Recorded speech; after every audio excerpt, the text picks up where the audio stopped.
உப்பு திருத்த மசோதாவுக்கு குடியரசுத் தலைவர் திரௌபதி முர்மு ஒப்புதல். அரசு இதழில் வெளியிட்டது மத்திய அமைச்சகம்.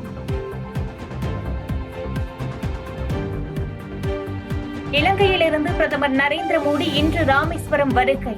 புதிய பாம்பன் பாலத்தை திறந்துவிட்டு ராமநாத சுவாமியை தரிசனம் செய்கிறார். மின்னொளிகள் ஜொலித்த பாம்பன் புதிய ரயில் பாலம்.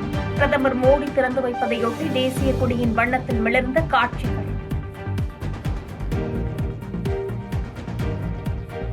இந்தியா இலங்கை மீனவர்களின் பிரச்சனையை மனிதாபிமான முறையில் கையாள வேண்டும் என்று பிரதமர் மோடி பேச்சு.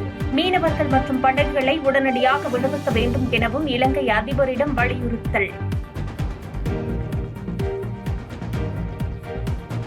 இந்தியாவுக்கு எதிரான செயல்களை இலங்கை மண்ணில் ஒருபோதும் அனுமதிக்க மாட்டோம்.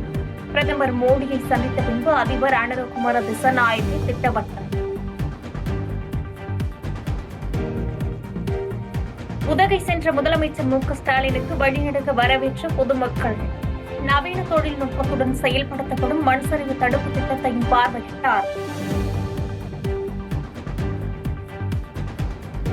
வக்பு வாரிய சட்ட திருத்தம் தேவையின்றி கொண்டுவரப்பட்டிருப்பதாக திமுக எம்பி கனிமொழி குற்றச்சாட்டு. எதிர்க்கட்சிகளின் கருத்துக்களை மத்திய அரசு காதில் கூட வாங்கவில்லை என்று விமர்சனம்.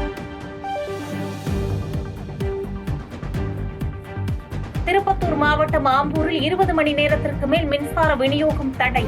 மின்மாற்றியின் அருகே திரண்டு பொதுமக்கள் போராட்டம். நாட்டுக்கு மிகவும் அவசியமான ஒரே நாடு ஒரே தேர்தல் திட்டத்தை கண்மூடித்தனமாக எதிர்க்க வேண்டாம். 2029 நாடாளுமன்ற தேர்தலுக்கு பிறகு இதற்கான நடைமுறை தொடங்கும் என மத்திய அமைச்சர் நிர்மலா சீதாராமன் பேச்சு.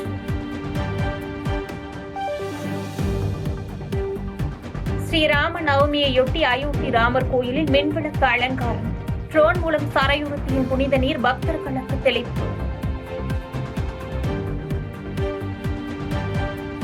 இலங்கையில் மாகாண சபை தேர்தல்கள் நடைபெறுவதை உறுதி செய்ய இந்தியாவும் உதவ வேண்டும்.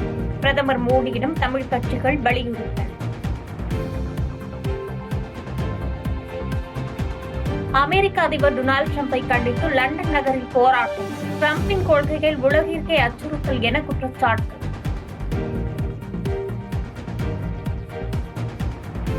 டெல்லி அணிக்கு எதிரான ஐபிஎல் போட்டியில் சென்னை அணி தோல்வி.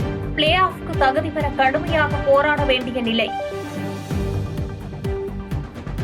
பாதகம் செய்பவரை கண்டால் நாம் பயம் கொள்ளலாகாது பாப்பா.